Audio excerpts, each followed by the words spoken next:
Bonjour à toutes et à tous, vous m'entendez bien? Voilà. Oui. Je voulais d'abord vous dire que je suis très très heureux de vous retrouver pour ce nouveau cycle du cours méthodique et populaire. Bon, populaire, c'est à vous de voir. Méthodique, pour ce qui me concerne, je ne garantis pas.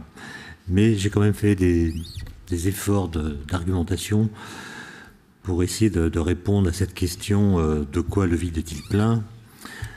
Ce qui m'a intéressé dans ce sujet, c'est la raison pour laquelle je l'ai proposé, c'est que le mot vide, quand on l'entend dans des phrases communes, ou bien quand on regarde l'histoire des idées, est une notion qui a été constamment, et qui demeure d'ailleurs ballottée entre le néant, avec l'idée que le vide, finalement, ce serait rien, ou ce ne serait pas.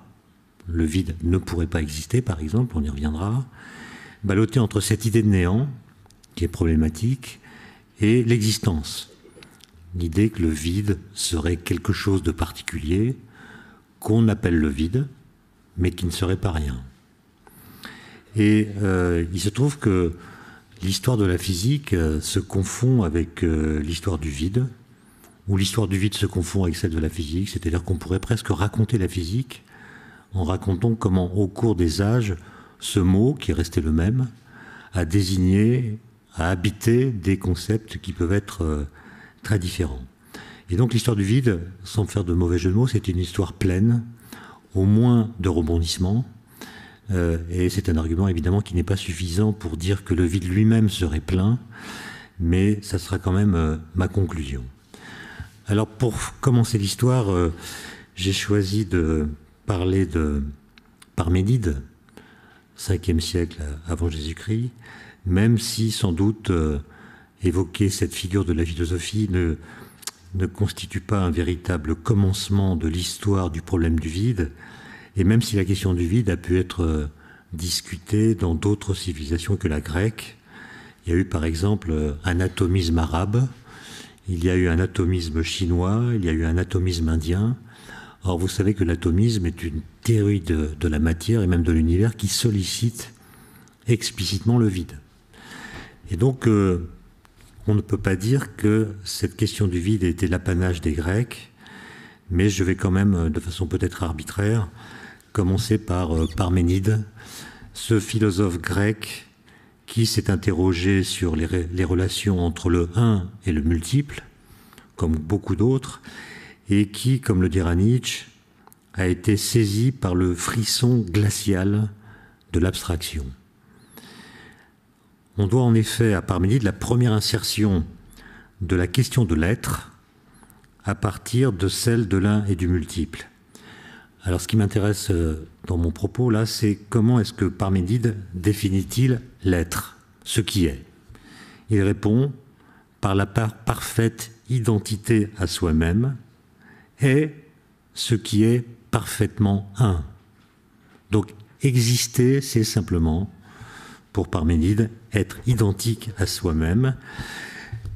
Une sorte de tautologie, mais Parménide va un peu plus loin en proclamant une assertion qui est devenue célèbre, selon laquelle l'être est et le non-être n'est pas.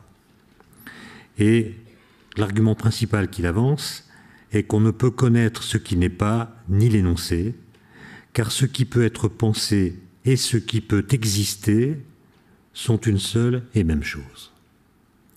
Et donc si le non-être n'est pas, n'existe pas, il ne peut donc pas être pensé. C'est l'argument de Parménide, et avec un argument de cet ordre-là, il niait évidemment l'existence du vide, qu'il assimilait à du non-être, à du rien, à du néant, c'est-à-dire, selon lui, à de l'impensable. Et cette idée de Parménide me semble très profonde, car en effet, dès que nous tentons d'imaginer le néant, dès qu'on essaie de s'en faire une idée, nous lui attribuons aussitôt des propriétés, nous en formons une représentation, bref, nous en faisons aussitôt quelque chose qu'il ne peut pas être par définition. Et donc, dès qu'on pense le néant ou le non-être, on le contredit.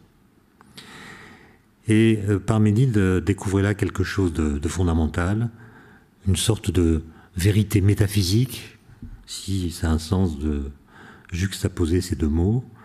Et cette vérité va irriguer toute l'histoire du vide, du moins du vide lorsqu'on l'assimile au néant. Nous ne parvenons à penser l'absence d'une chose que par la représentation de quelque autre chose.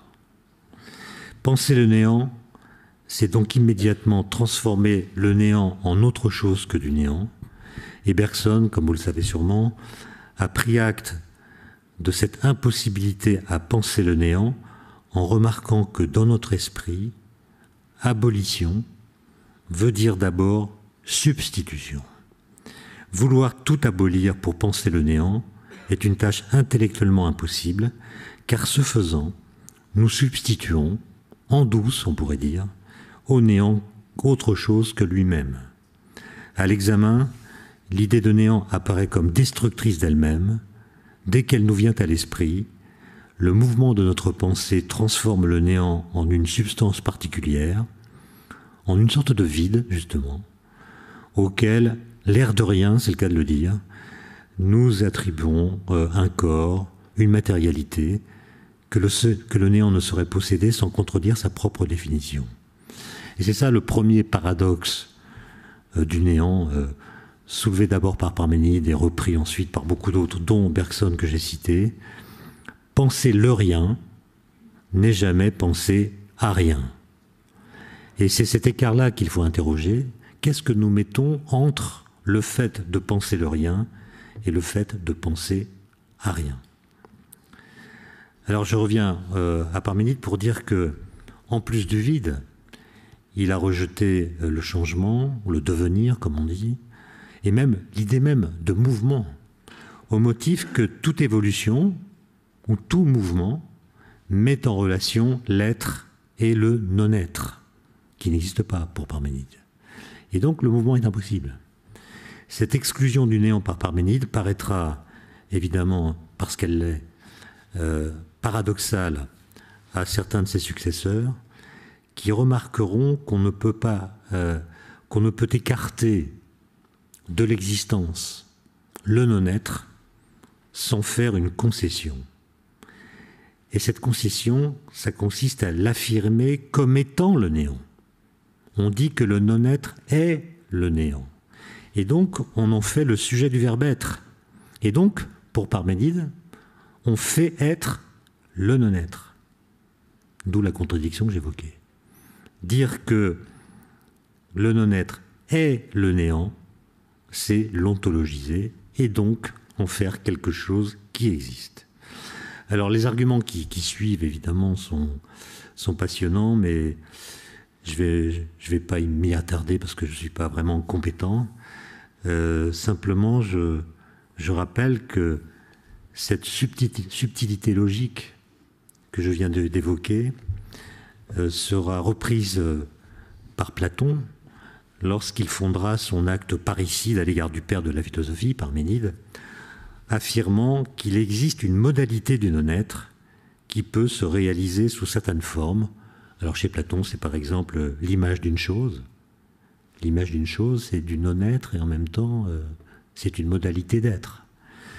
On pourrait parler aussi du simulacre, de l'erreur, ou même de la simple notion de négation. Et donc, il y a là posé des questions qui vont se retrouver sous des formes différentes dans toute l'histoire du vide, confondue ou non avec le néant. Et si on résume cette histoire, et si on essaie même d'en proposer une vision caricaturale, on voit que des qualificatifs très divers ont été évoqués dans des contextes différents pour désigner un certain milieu, un certain médium, un certain substrat. Donc vous voyez que j'essaie d'employer des termes assez neutres, qui est défini par ses fonctions et par ses propriétés. On parle par exemple d'espace lorsqu'on s'intéresse au repérage des objets, à leur mouvement, et on pourrait dire à ce titre-là que l'espace, ce qu'on appelle l'espace depuis Newton, c'est le vide de la cinématique. On peut aussi parler de vide ou de substance lorsqu'il s'agit d'hydraulique. Quand on essaie de faire le vide, de réaliser des pompes à vide, c'est de ce vide-là qu'on parle. À d'autres endroits, on va parler d'éther lorsqu'il s'agit d'interaction ou de propagation. On pourrait dire que l'éther, dans beaucoup de théories physiques, constitue la matière du vide. Vous savez qu'au XIXe siècle, par exemple, et j'y reviendrai, eh bien, on a inventé l'idée d'éther luminifère, puisqu'on pensait que la lumière était un phénomène ondulatoire, et on ne pouvait pas concevoir qu'un phénomène ondulatoire, comme le son par exemple, puisse se propager au travers de l'espace sans faire vibrer un certain milieu sur son passage. Bon, pour le son, c'est par exemple l'air ou n'importe quel autre corps qui permet sa propagation. Et pour la lumière, pensait-on, il doit y avoir un milieu partout présent, l'éther luminifère, qui n'a qu'une fonction, celle de vibrer au passage de la lumière. Et on pourrait donc imaginer que cet éther, c'est une sorte de matière du vide. Et dans la physique la plus contemporaine, on a pu assister à des sortes de renversements. Vous savez qu'il y a certaines théories, comme la théorie des supercordes, qui envisagent le vide comme le lieu de création de l'espace, et non plus seulement comme la simple matérialisation physique de l'espace. Et donc vous voyez que en 5 minutes, on arrive à associer le mot de vide à toutes sortes d'autres mots, et donc on peut dire qu'il y a une sorte de polysémie fulgurante du vide.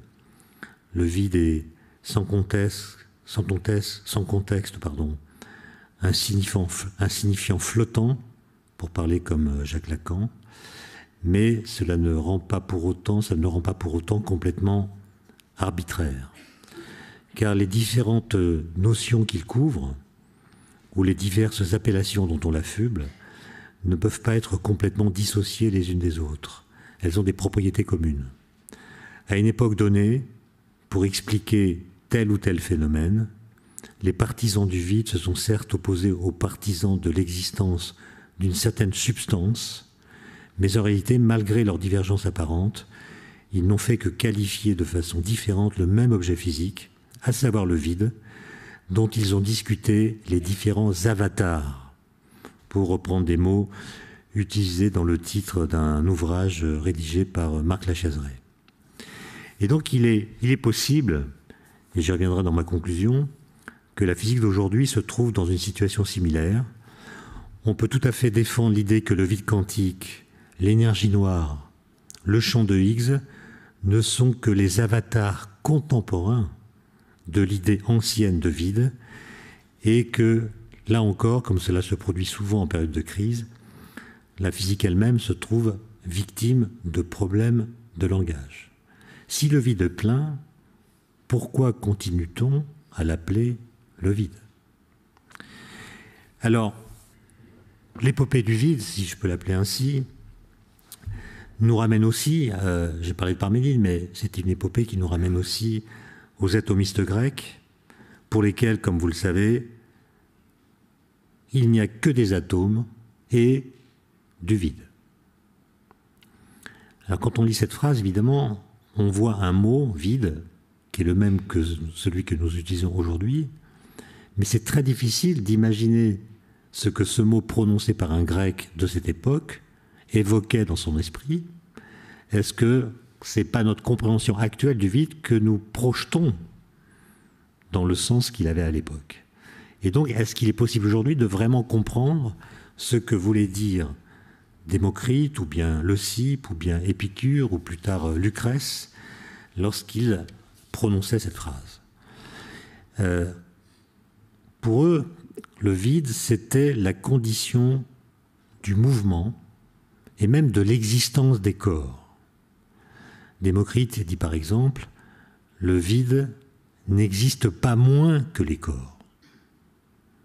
Ça veut donc dire que le vide existe autant que les corps, Il est même la condition d'existence possible des corps. Ce vide, d'après lui, est illimité, et les atomes, qui sont considérés comme pleins, ça veut dire qu'ils ne contiennent pas de vide, ne contiennent rien d'autre qu'eux-mêmes. Ils ne contiennent donc pas de vide, et ils se déplacent simplement au sein du vide. Alors je viens de le dire, les atomistes justifient l'existence du vide par la possibilité du mouvement. Comment un corps pourrait-il se déplacer ailleurs si cet ailleurs n'était pas vide? Et donc pour qu'un corps puisse se déplacer, il faut qu'il y ait du vide autour de lui, que par son mouvement, il puisse coloniser. Je les cite. Si ce que nous appelons vide n'existait pas, les corps ne sauraient où se tenir, ni où se mouvoir, alors qu'ils le font de manière évidente. Fin de citation, c'est une phrase d'Épicure, écrite au IVe siècle avant Jésus-Christ. Le vide existe donc, puisqu'il doit exister dès lors que nous constatons que les corps sont capables de mouvement. Vous voyez que le vide dont parle Épicure, c'est ce que nous appellerions aujourd'hui l'espace. C'est-à-dire c'est un réceptacle, une pure extension, capable de recevoir les corps, la présence des corps. Alors Aristote, c'est bien connu, va contester cette conception. Il considère, lui, qu'un mouvement ne perdure que tant qu'agissent les forces qui s'exercent sur le mobile. Pour être mu, dit-il, il faut être mu par quelque chose.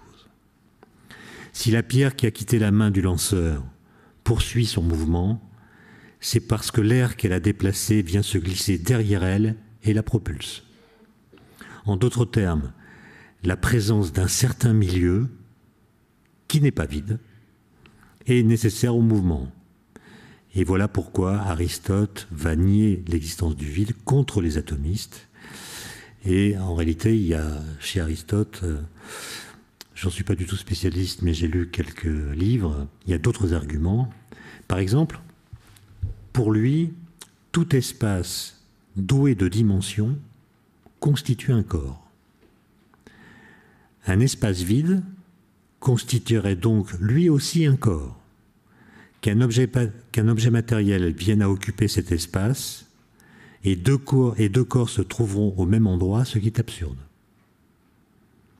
Deux corps ne peuvent pas être au même endroit. Si le vide a une extension spatiale, c'est un corps, et donc il y a une contradiction.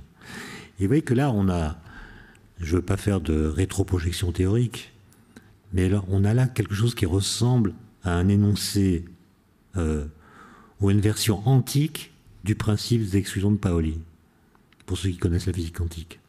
Le principe d'exclusion de Pauli dit que deux particules ne peuvent pas être dans le même état quantique.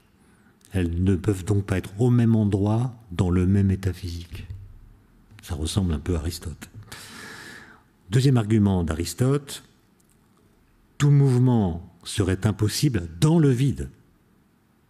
C'est exactement le contraire de l'argument des atomistes. Eux, ils disent tout mouvement est impossible s'il n'y a pas le vide. Et Aristote dit tout mouvement serait impossible dans le vide. Pourquoi? Parce que dans le vide, il n'y a ni haut ni bas, qui sont les lieux naturels où vont les corps. Les corps légers vont vers le haut, les corps lourds vont vers le bas. Et donc, si le vide n'a ni haut ni bas, les corps ne pourront pas s'y déplacer. Un mobile ne saurait non plus venir au repos dans le vide, car il n'aurait aucune raison de s'arrêter ici plutôt que là. Le vide serait une sorte de milieu arbitraire où aucune position ne pourrait être privilégiée. Troisième argument d'Aristote, le vide n'opposant aucune résistance au mouvement, les mouvements s'effectueraient instantanément, de manière infiniment rapide, ce qui est absurde, puisque l'infini en acte ne peut exister aux yeux d'Aristote. Et vous voyez que là, on a une sorte de version antique de l'impossibilité relativiste de dépasser la vitesse de la lumière.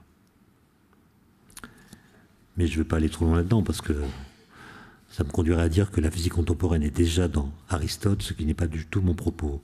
Quatrième argument, répondant aux atomistes selon lesquels certains corps sont moins denses que d'autres, simplement parce qu'ils contiennent en proportion davantage de vide, Aristote soutient au contraire que les diverses densités des corps sont dues à leurs essences différentes. Et donc, vous voyez, il y a toutes sortes d'arguments chez Aristote qui viennent se renforcer mutuellement pour affirmer que le vide ne peut pas exister. Et puis d'ailleurs, quand il parle du monde supralunaire, Aristote mentionne explicitement une certaine, je cite, une certaine essence corporelle différente des substances qui sont autour de nous, supérieure à toutes ces substances et plus divine qu'elles, et c'est ce qu'il appelle l'éther, qui n'est pas du tout l'éther luminifère que j'ai évoqué, mais qui est un autre avatar du vide. Le terme d'ailleurs éther remonte à une antiquité encore plus reculée. Dans son traité du ciel, Aristote lui attribue une étymologie qui est, paraît-il, non conventionnelle, qu'il associe, je le cite, à ce qui court perpétuellement et donc au mouvement. Cet éther ni lourd ni léger, non engendré et inaltérable, non miscible aux autres éléments, constitue bien une entité différente du reste de la matière. Et finalement, du vide tel qu'il sera évoqué par la suite, il ne lui manque guère finalement que l'appellation, c'est-à-dire cet éther-là, ça ressemble un peu, on y reviendra, à ce qu'on appelle le vide quantique. Alors, on voit qu'il y a quand même une tendance générale qui se dessine là. Les tentatives de contester l'existence du vide, sous l'argument qu'il serait une notion superflue, conduisent à introduire d'autres notions, d'autres avatars, qui jouent de fait un rôle analogue. Et donc, quand on veut nier le vide, on remplace le vide qu'on nie par autre chose qui ressemble au vide. Comme si l'existence du vide, sous une forme ou sous une autre, était en fait indispensable. Toute branche de la physique, quelle que soit l'époque qu'on considère, a fait appel à lui pour tenter de résoudre ses problèmes les plus fondamentaux. Alors il y a une autre étymologie que celle qu'invoque Aristote, qui fait dériver le terme éther du verbe aitein, qui veut dire brûler. Et d'ailleurs Platon l'utilisait, ce mot, pour qualifier le ciel, la partie, je cite, la partie pure du monde où sont les astres, proche de la région du feu. Se rajoutant aux 4 éléments fondamentaux, la terre, l'eau, l'air, le feu, l'éther constitue un cinquième élément, une cinquième essence, une quintessence, et cette quintessence a un statut qui, dans des termes plus modernes, exprime une sorte de zone intermédiaire entre la matière et le vide. Et ça sera une chose, enfin, un argument que j'utiliserai abondamment par la suite. Alors, hier soir, avant de préparer cette conférence, j'ai rencontré l'une de mes voisines qui a jugé que j'étais trop stressé. J'ai dit c'est à cause de la conférence de demain. Et elle m'a dit « Monsieur Klein, vous devriez apprendre à faire le vide. » Bon. Et je dois dire que cette injonction m'a laissé perplexe, d'autant que je venais de faire le plein dans la station-service du quartier. Hein. Parce que la question c'est, qu'est-ce que ça veut dire faire le vide? Que veut dire faire le vide? Alors très fréquemment, on définit le vide comme étant le vidé. C'est-à-dire, on dit, le vide, c'est ce qui reste dans un récipient, par exemple, après qu'on en a extrait tout ce que l'on peut enlever. C'est évidemment une conception très commode, et d'ailleurs c'est elle que nous avons en tête lorsque nous parlons habituellement du vide. Toutefois, il faut bien voir qu'une telle définition est en réalité toute théorique, car même si l'on réussissait à vider une enceinte de tout l'air qu'elle contient, elle serait encore remplie du rayonnement électromagnétique émis par les parois. À moins que ces dernières soient refroidies au zéro absolu, ce qui exigerait l'absence de tout contact avec un autre objet de température non nulle. Donc le véritable vide, entendu dans ce sens, ne peut exister réellement, parce que quand on fait le vide de cette façon, il reste toujours quelque chose. Du coup, le vide ainsi défini demeure un concept, une sorte d'idéalité qui est en pratique inaccessible. On ne peut donc pas dire que le vide soit bêtement le vidé. Il faut plutôt penser le monde réel comme la superposition à ce vide inaccessible de la totalité des objets qu'il contient. Le vide serait cette chose au fond des choses. Et d'ailleurs, de l'Antiquité dont j'ai parlé, c'est là que ça a commencé, jusqu'au Moyen-Âge, on s'est, comme vous le savez, furieusement bagarré à propos de l'existence du vide, jusqu'à aboutir à la fameuse formule de Roger Bacon, « La nature a horreur du vide ». Et cette phrase a été prise très au sérieux, au point d'ailleurs qu'elle a conduit, à un moment donné de l'histoire, à envisager l'horreur du vide qu'éprouverait la nature, comme une véritable force capable d'agir sur les objets. Par exemple, au Moyen-Âge, on croyait, à tort, que l'eau, comme tous les autres corps, se contracte quand elle devient solide, autrement dit que la glace occupe moins de volume que l'eau liquide. Vous savez que c'est faux. Le volume de la glace est plus élevé que le volume d'eau liquide. Et donc on interprétait le fait qu'une bouteille d'eau se casse sous l'effet du gel en disant que la nature préfère briser la bouteille plutôt que de laisser du vide se former à l'intérieur. Et donc ce qui casse la bouteille, ce n'est pas la pression de la glace qui occupe un volume plus grand que le liquide, c'est la nature qui a tellement horreur du vide qu'elle préfère casser la bouteille plutôt qu'autoriser la contraction de l'eau en glace qui laisserait des espaces vides. Alors Bachelard, pour résumer cette conception du vide, a trouvé une jolie formule. Il disait, je cite, que le vide est comme un facteur d'anéantissement apportant dans toute substance la contagion de son néant. Fin de citation. Et dans ce cas, faire le vide consiste en une opération si dangereuse que, n'en déplaise à ma voisine, je ne me risquerai pas à la tenter. Alors, de nos jours, on continue à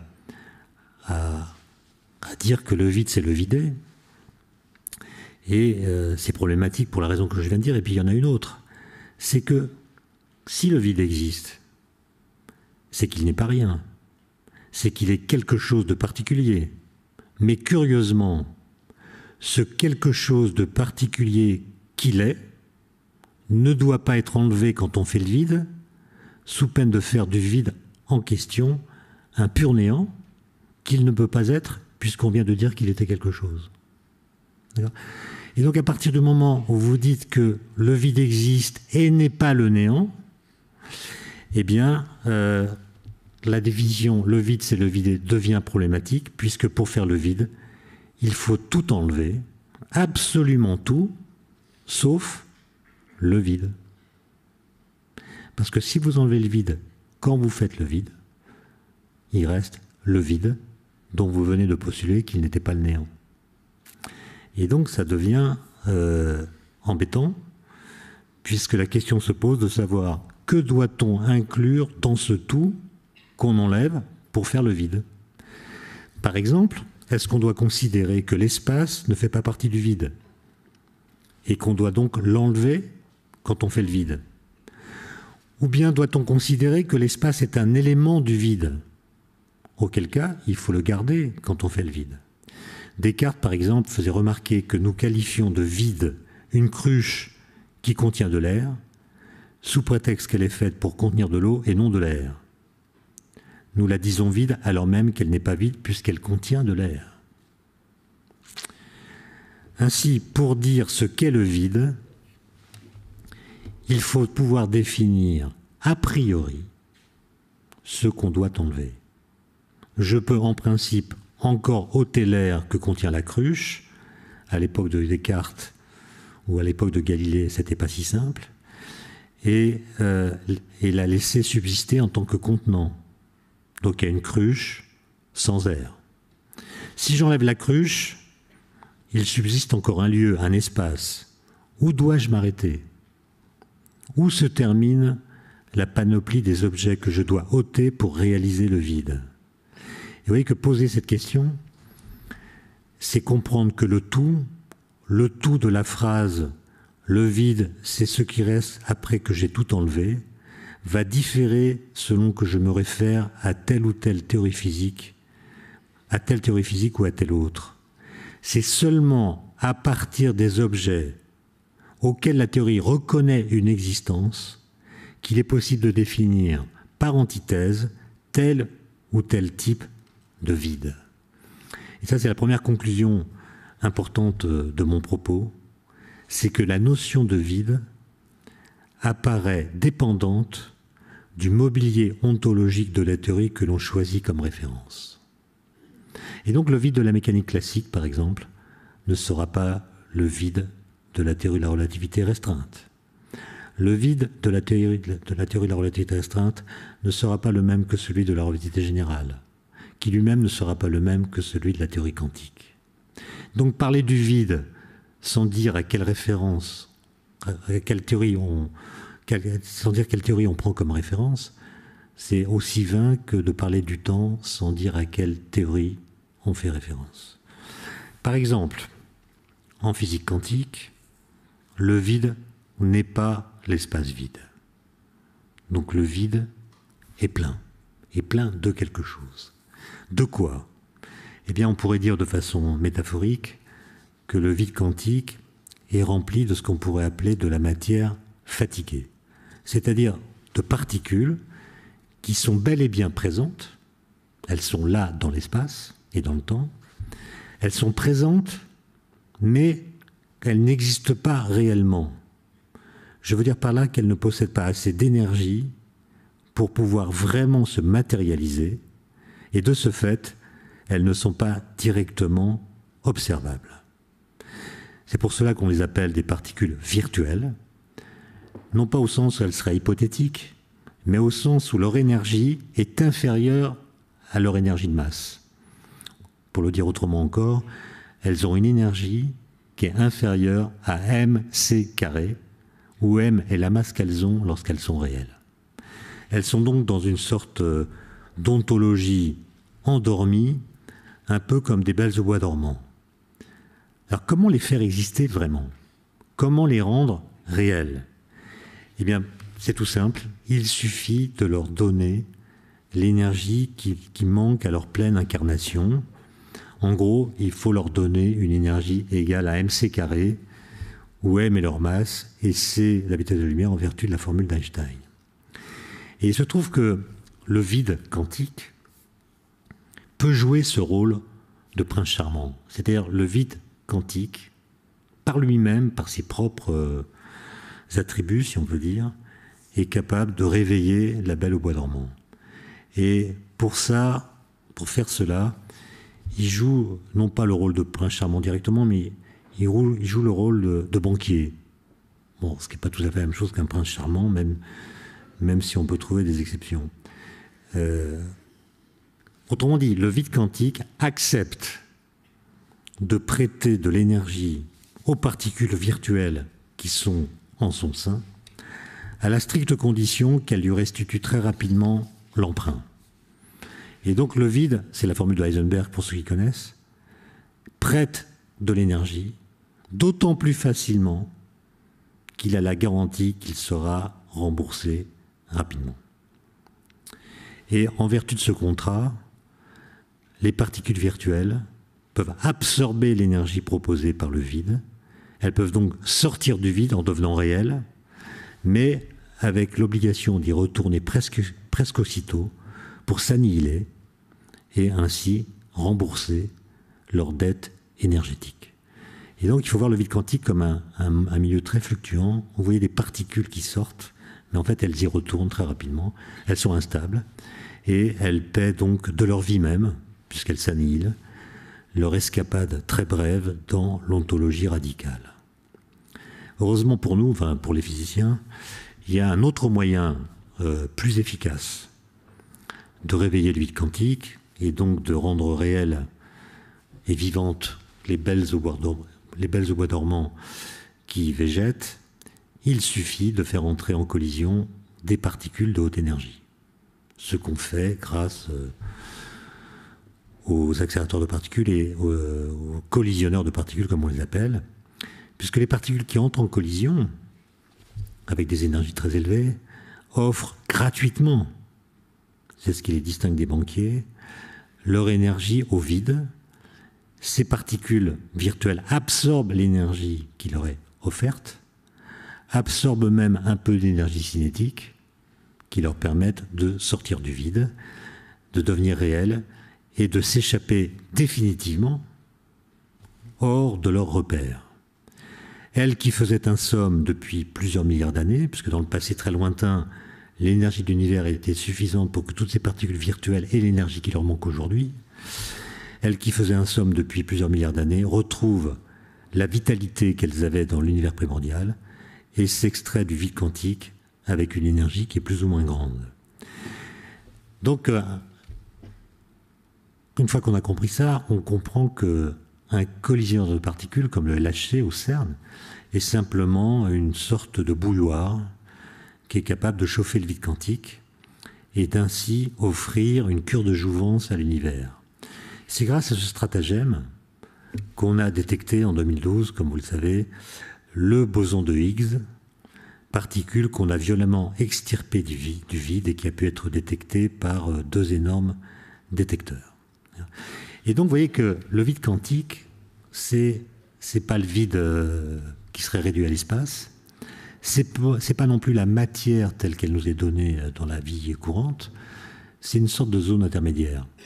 C'est une sorte de prologue de la matière. On pourrait dire que la matière est dans le vide et que le vide est dans la matière. Il n'y a pas vraiment de séparation radicale entre les deux.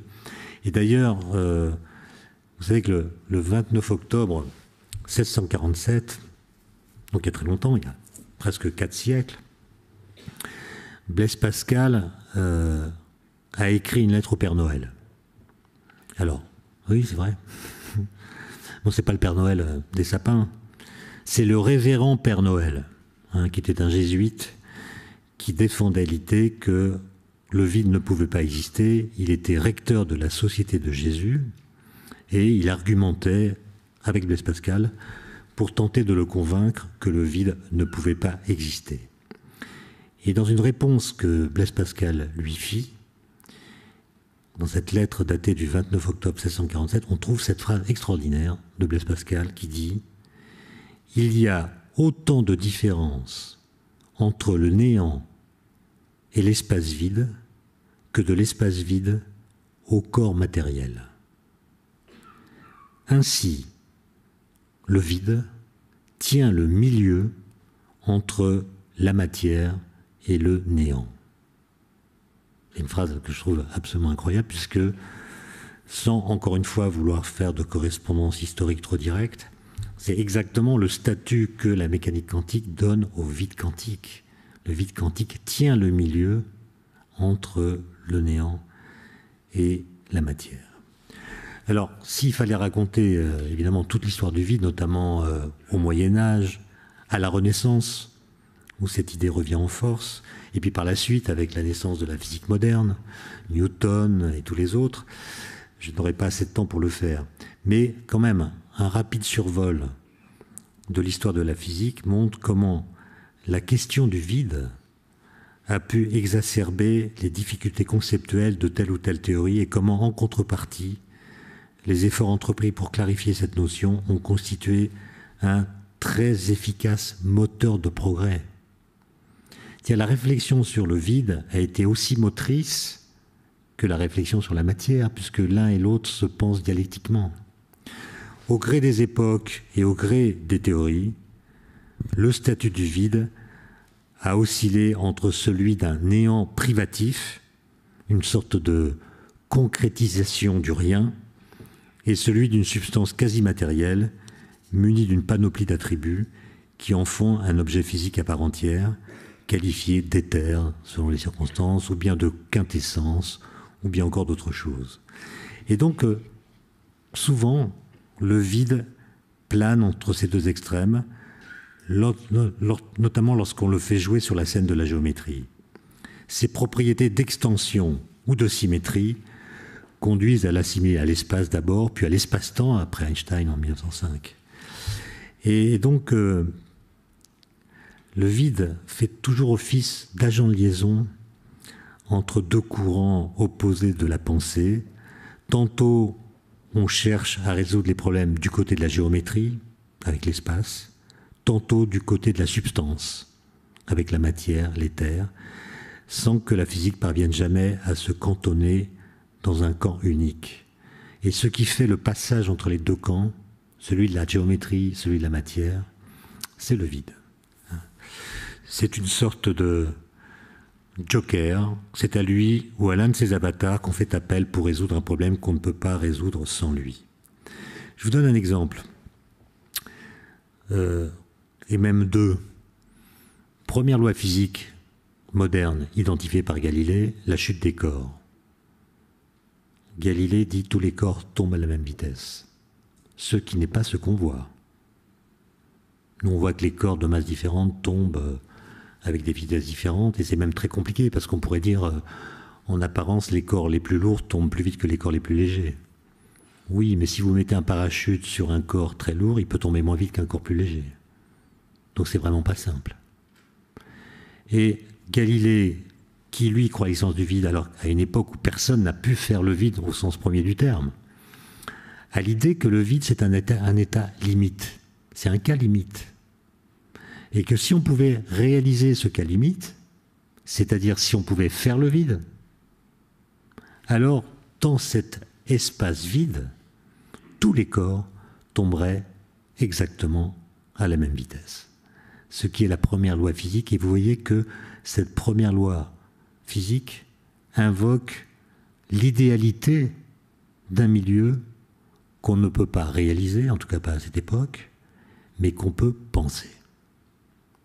Et comment l'existence du vide, invoquée par Galilée, lui permet de résoudre le problème de la chute des corps dans des milieux qui ne sont pas vides.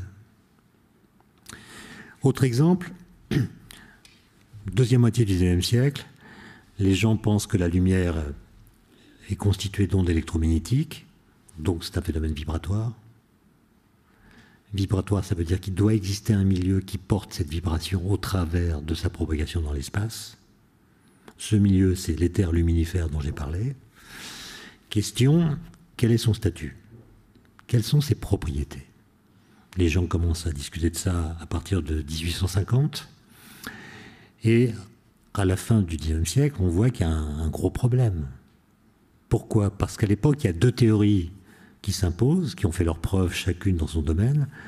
La première, c'est la mécanique de Newton, dont un des principes, il y en a trois, c'est le principe de relativité, énoncé par Galilée, qui lui-même l'a repris de Giordano Bruno. Que dit le principe de relativité? Il dit que le mouvement est comme rien. Ça veut dire que quand vous êtes en mouvement, par exemple dans un train, on ne sait pas l'exemple que prend Galilée, mais je modernise son propos. Quand vous êtes dans un train, à vitesse constante, qui roule en ligne droite, tout se passe dans votre wagon, pour ce qui est des phénomènes physiques, exactement comme si vous étiez sur le quai de la gare. Donc le fait d'être en mouvement ne change rien aux lois physiques. Les phénomènes sont les mêmes. Si vous laissez tomber un objet, il tombera à vos pieds dans le wagon où vous êtes, de la même façon qu'il tombait à vos pieds lorsque vous étiez à la gare. Donc le mouvement est comme rien. Ce qui veut dire que les lois physiques sont les mêmes dans tous les référentiels. Donc tous les référentiels sont équivalents. Il n'y a pas un référentiel dont vous puissiez dire celui-là en particulier, il est plus ceci ou plus cela que tel autre. Ça n'a aucun sens. Il y a ce qu'on pourrait appeler une démocratie des référentiels. tous les référentiels sont, non pas égaux, ils se distinguent par leur vitesse relative, mais ils sont équivalents. Mais alors, s'ils sont équivalents, il n'y en a aucun dont vous puissiez dire qu'il est absolument immobile. Je pourrais dire par exemple que cet amphithéâtre correspond à un référentiel immobile. Très bien. Mais un référentiel qui se déplacerait à une vitesse constante par rapport à nous serait mobile par rapport à ce référentiel-là. Il pourrait dire, lui, que notre référentiel est mobile par rapport à lui. Et comme tous les référentiels sont équivalents, en fait, il n'y en a aucun qui puisse dire « moi, je suis plus immobile que toi ». Conclusion. Le principe de relativité de la mécanique implique qu'il n'existe aucun référentiel dont nous puissions dire qu'il est absolument immobile. Ça, c'est la première conclusion. Maintenant, si on prend l'autre théorie qui marche bien au XIXe siècle, qui est la théorie de l'électromagnétisme, les équations de Maxwell, à partir d'elle, parce que c'est cette théorie qui décrit la lumière, on peut regarder quelles sont les propriétés de l'éther. Est-ce qu'il est solide? Est-ce qu'il est pesant? Est-ce qu'il est élastique? Etc. Et à mesure qu'on étudie ces propriétés en s'appuyant sur la théorie de Maxwell, on découvre qu'en fait, il n'y a aucune propriété. Ou plutôt, l'éther, c'est un peu comme l'espace. Il n'y a rien dedans. Il n'est pas solide, il n'est pas élastique. C'est une sorte d'espace, mais qui a toutefois une propriété singulière, c'est qu'il doit être absolument immobile. Voilà. Donc le statut de l'éther, tiré des équations d'électromagnétisme, est en contradiction avec les principes de la mécanique de Newton. Et à partir de ce moment-là, les gens se disent on va mesurer la vitesse de la Terre par rapport à l'éther. Expérience de Michelson, vous connaissez tout ça par cœur. Et la plupart des physiciens de cette époque, qui sont peu nombreux à s'occuper de tout cela, il y a Poincaré, il y a Lorentz, sont des gens qui vont essayer de faire entrer l'éther dans la mécanique, au prix de contorsions sur lesquelles je n'ai pas le temps de revenir. Mais en 1905, il y a un jeune homme qui dit finalement, l'éther nous pose beaucoup de problèmes. Il a un statut qui est paradoxal. Et ce jeune homme, en fait, il réfléchit à cette question depuis son adolescence, depuis ses 15 ans, disons, 15-16 ans. Et en 1905, il décide de frapper fort en disant, en substance, l'éther nous pose des problèmes. Si on le supprime, les problèmes qu'il pose sont supprimés. Ce jeune homme s'appelle Albert Einstein. Et en juin 1905, il proclame la mort de l'éther, ce qui change tout, absolument tout, puisque du coup, la lumière qui était simplement un mode de vibration d'un milieu particulier qui s'appelait l'éther, devient un objet physique autonome. La lumière existe par elle-même et non pas parce que quelque chose la porte et la transporte. La lumière se propage dans le vide. Voilà, et donc par ce geste, Einstein non seulement invente la théorie des champs, puisque la lumière va être décrite par un champ électromagnétique autonome sans support, et prenant acte de ce statut, et prenant acte aussi du fait que la vitesse de la lumière est la même dans tous les référentiels, c'est un absolu, va changer complètement les relations qu'on croyait définitives entre la notion d'espace et la notion de temps, et ça va aboutir à ce qu'on appelle la théorie de la relativité restreinte. Et donc vous voyez que là on a quelque chose qui est révolutionnaire, et le vide a été déduit, si vous voulez, d'une conséquence d'une réflexion théorique menée par un certain nombre de physiciens et que Einstein a résolu d'une façon très originale. Alors qu'à l'époque, je crois, aucun physicien n'était capable de concevoir la possibilité qu'un phénomène vibratoire puisse se propager sans support. Alors ça m'inspire, à cette étape de mon propos, deux remarques. La première, c'est qu'on invoque le vide autant que de besoin. mais sans toujours pouvoir préciser son statut exact, ni établir toujours une théorie satisfaisante. Et donc, la discussion sur le vide apparaît toujours pour entretenir ou raviver le grand débat entre la connaissance de la réalité et la réalité de notre connaissance. C'est-à-dire que quand on essaie de connaître la réalité, on a toujours dans la tête certaines idées, et l'idée de vide va servir de support à l'incarnation de ces idées. On va se servir du vide, quitte à le remplir d'ailleurs, pour faire passer des idées qu'on a sur la réalité. Et ça a à voir peut-être avec une sorte de théologie négative, ou, pour le dire autrement, avec une démarche apophatique. On ne sait pas toujours dire ce qu'est le vide, mais on est capable de dire ce qu'il n'est pas. Donc on le définit par négativité. L'autre remarque, c'est que toutes les grandes révolutions de la physique ont modifié le statut du vide. Et au passage, c'est intéressant de remarquer que le mot vide a gardé le même nom, malgré des bouleversements radicaux qui ont été produits au cours de l'histoire. Et cette persistance tient peut-être au fait que les concepts physiques fondamentaux, à savoir la matière, l'espace, le vide, le temps, peut-être l'énergie, on pourrait ajouter, sont toujours solidaires de catégories plus générales de la pensée qui exigent un raccord entre eux en même temps qu'un lien à l'expérience commune. Car l'expérience commune, même lorsqu'elle est critiquée, continue d'informer ce que nous concevons comme intelligibilité. Chaque époque ou chaque conception scientifique pourrait ainsi se penser en définitive comme le système où se donnent mutuellement sens des concepts tels que vide, espace, matière, temps, énergie. Alors, j'ai préparé plus de choses que j'ai le temps de les dire, donc je vais passer directement à une histoire qui me plaît beaucoup et qui montre comment, à une certaine époque, en l'occurrence la fin des années 1920, le vide s'est brutalement rempli.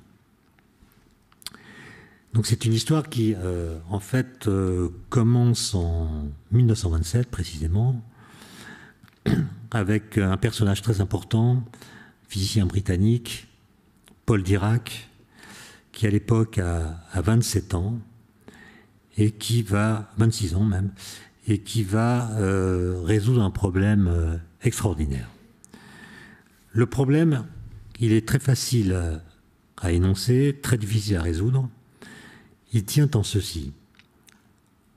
À la fin de l'année 1925, pendant les vacances de Noël, un physicien autrichien qui s'appelle Schrödinger a publié une équation qui permet de décrire le comportement de l'électron. C'est une équation qui est quantique. Elle est quantique au sens où elle s'appuie sur les principes de la mécanique quantique. Elle décrit l'électron par ce qu'on appelle une fonction d'onde. Mais on voit bien qu'elle ne marche pas bien quand la vitesse de l'électron devient très grande. Très grande, ça veut dire non négligeable devant la vitesse de la lumière. Pour le dire en d'autres termes, cette équation n'est pas relativiste. C'est-à-dire, elle est quantique, mais elle ne marche pas quand les vitesses des objets réclament la cinématique qu'Einstein a publiée en 1905, la relativité restreinte dont je viens de parler. C'est une théorie, l'équation de Schrödinger, qui ne respecte pas les principes de la relativité.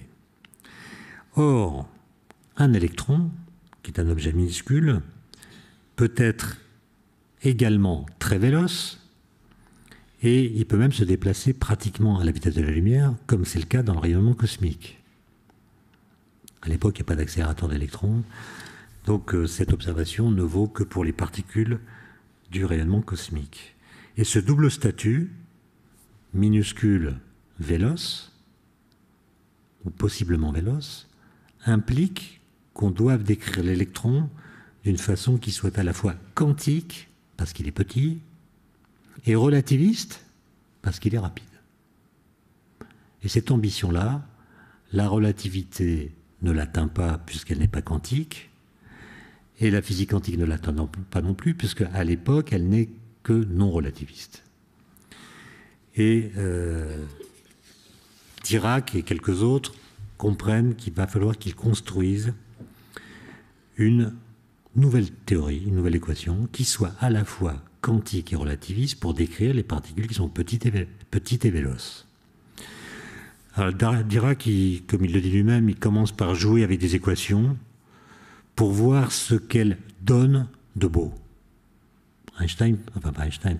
Dirac pensait que ne pouvaient être vraies que les belles équations. Alors quand on lui disait « mais qu'est-ce que c'est une belle équation ?» il répondait « si vous êtes mathématicien, vous comprenez ce que je veux dire, si vous ne l'êtes pas, je ne peux pas vous l'expliquer. » Et il travaille d'arrache-pied pendant plus d'1 an, et le soir de Noël 1928, il est assis à son bureau du collège St. John à Cambridge, il pose son stylo sur son cahier et il se dit « tiens, j'ai l'équation, je la tiens ». Et il a en effet découvert ou écrit ou trouvé, je ne sais pas comment il faut dire, ce qu'on appelle aujourd'hui l'équation de Dirac, l'équation qui porte son nom. C'est une équation qui est quantique, elle décrit les particules par des fonctions d'onde, et elle est relativiste parce qu'elle marche, elle s'appuie sur la cinématique développée par Einstein. Mais assez rapidement, Dirac constate que son équation recèle quelque chose d'étrange, qui va d'ailleurs dérouter les physiciens et même susciter des réactions très très violentes de leur part. C'est qu'il remarque que certaines des solutions de son équation correspondent à des particules d'énergie négative. Or, toutes les particules connues à cette époque-là, et c'est toujours vrai d'ailleurs, ont une énergie positive, y compris celles qui sont immobiles, puisque leur énergie est alors égale à leur énergie de masse mc². Si des particules d'énergie négative existaient, elles auraient donc aussi une masse négative. Ce qui veut dire que sous l'action d'une force, elles se déplaceraient dans le sens contraire à celui des particules ordinaires, qui sont toutes, je l'ai dit, dotées d'une masse positive. Par exemple, si ce verre avait une masse négative, je lui donne un coup de poing, au lieu de partir dans votre direction, il viendrait dans la mienne. Personne n'a jamais vu ça, les particules ne sont pas des mules. Et donc,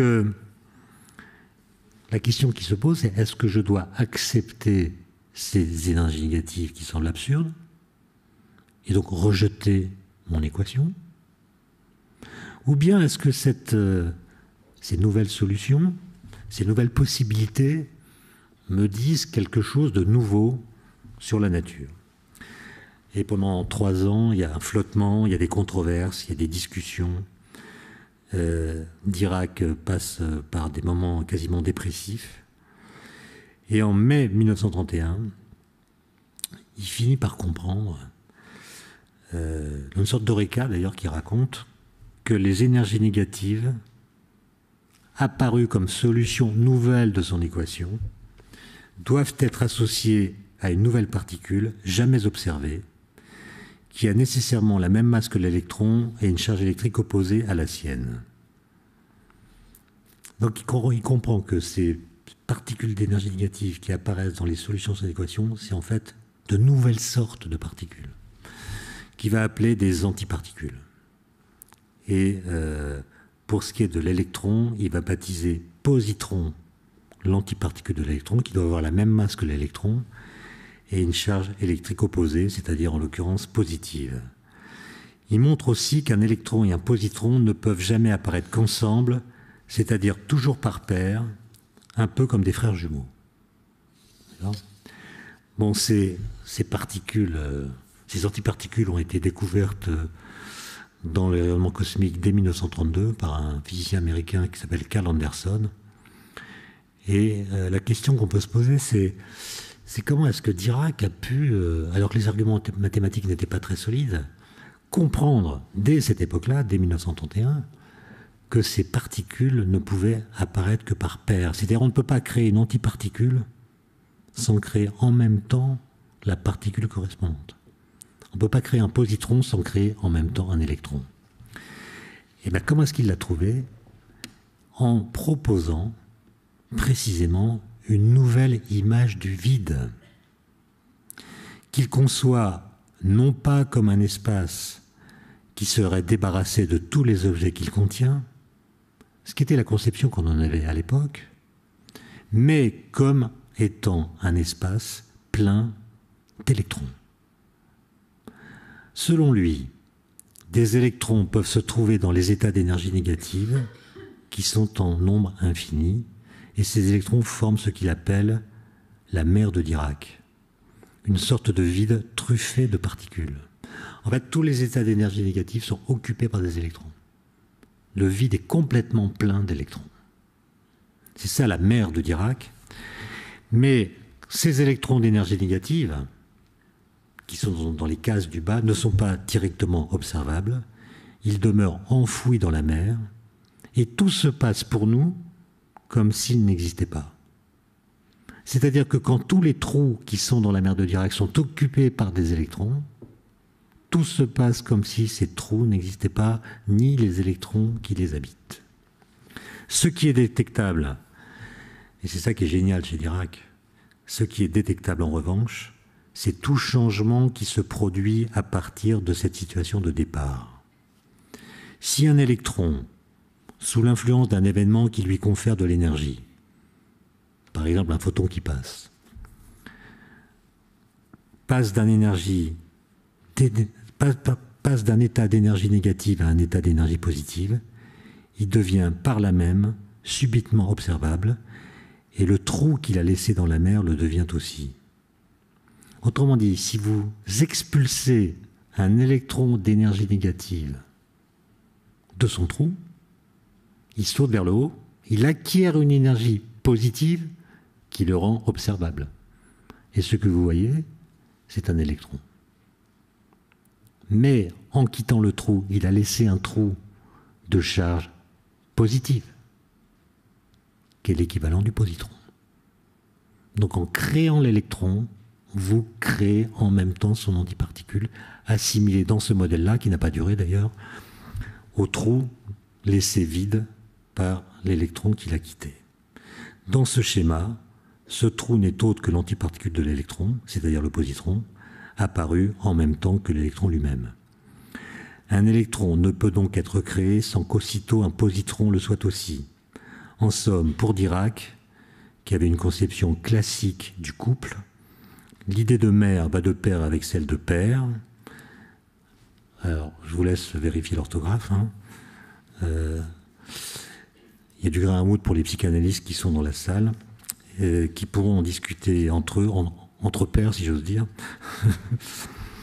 Bon, on va arrêter ça. Alors, pour les psychanalystes, j'ai une autre histoire. C'est qu'à la fin de sa vie, Dirac est mort en 82 ou 84, je ne sais plus, 84, à 82 ans. On lui a demandé, mais comment cette idée vous est venue? Comment vous avez pu imaginer, alors que les arguments expérimentaux étaient inexistants, les arguments théoriques étaient faibles, comment vous avez pu avoir cette idée de la création par paire, l'idée qu'on ne peut pas créer une particule sans créer son antiparticule et réciproquement? Il raconte que quand il était enfant, sa mère lui avait raconté une histoire qui l'avait beaucoup marqué. C'était l'histoire d'un prêtre catholique qui, en Irlande, avait été affecté à une nouvelle paroisse et qui, pour faire connaissance de ses ouailles, avait entrepris de rendre visite à toutes les fermes qui étaient dans ce village ou alentour. Et un jour, il frappe à une porte dans une ferme, une mère de famille lui ouvre et le fait entrer dans une grande pièce où il y a beaucoup d'enfants. Et le prêtre remarque assez rapidement que tous ces enfants sont appariés. C'est-à-dire, il y a que des jumeaux. Et le prêtre intrigué demande à la mère de famille, mais madame, vous n'avez donc fait que des jumeaux?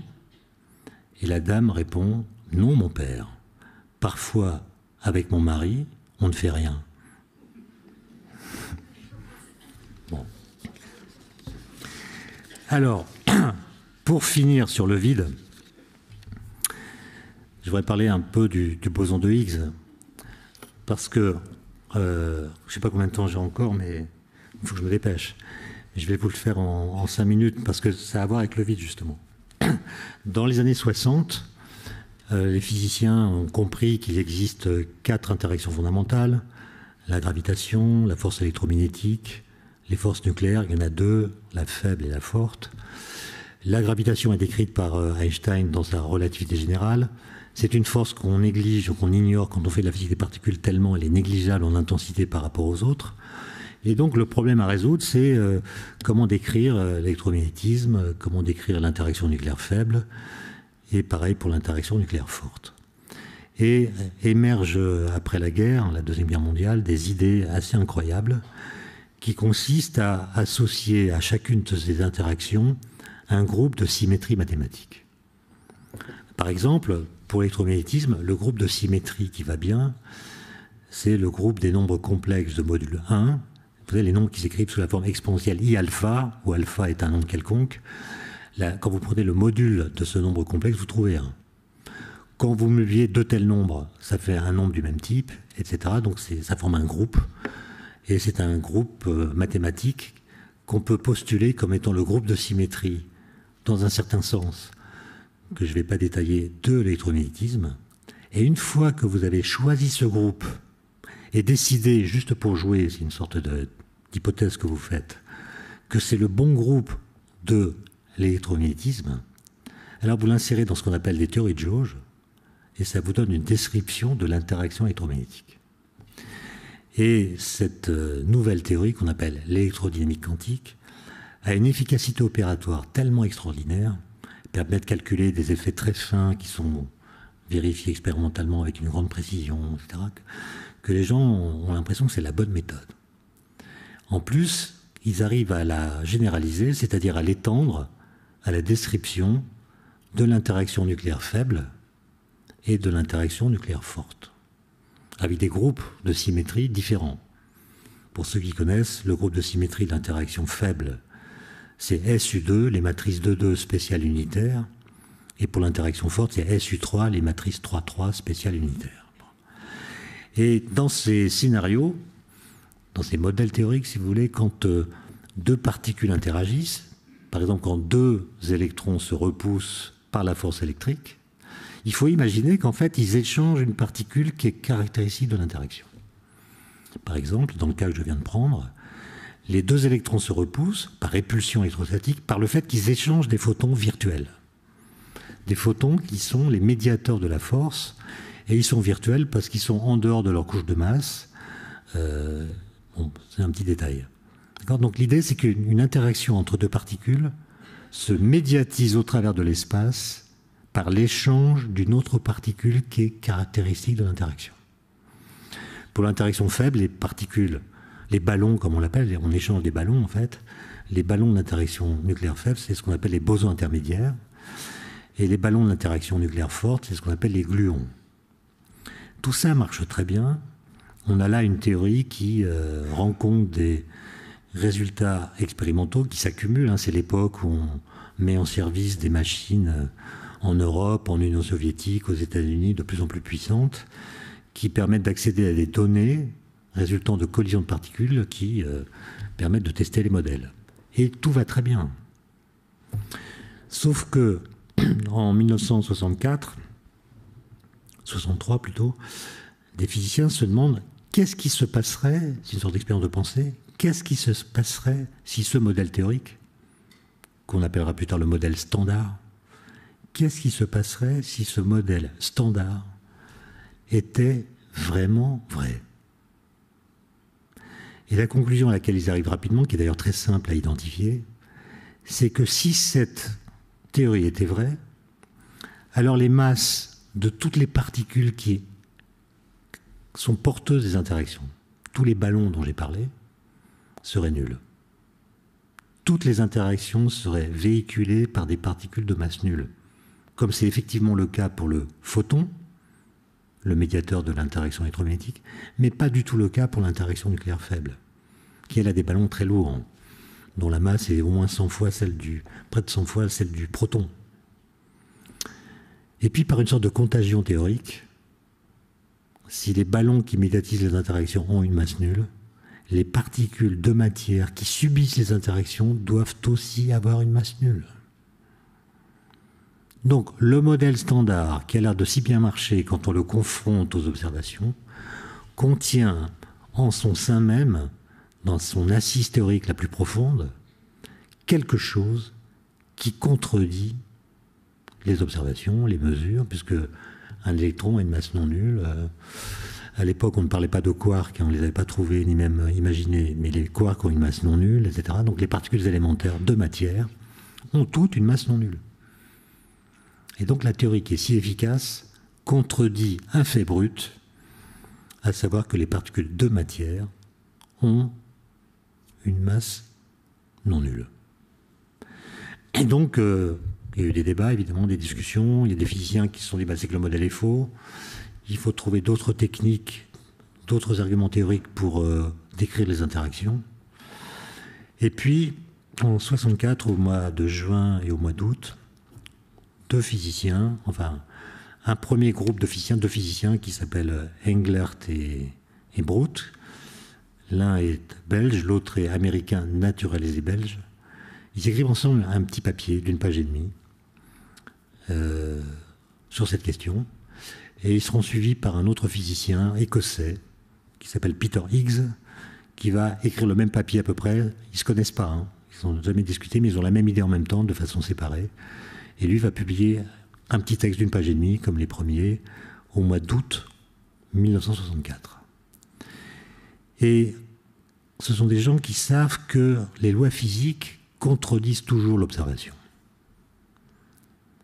Par exemple, la loi de Galilée que j'évoquais tout à l'heure, qui dit que tous les corps tombent à la même vitesse, quand on l'entend brutalement, est une loi qui contredit l'observation. Si je fais tomber ce verre en même temps que cette bouteille, d'une certaine hauteur, ils ne vont pas toucher le sol en même temps. Donc la loi de Galilée, quand je l'entends un peu bêtement, contredit l'observation.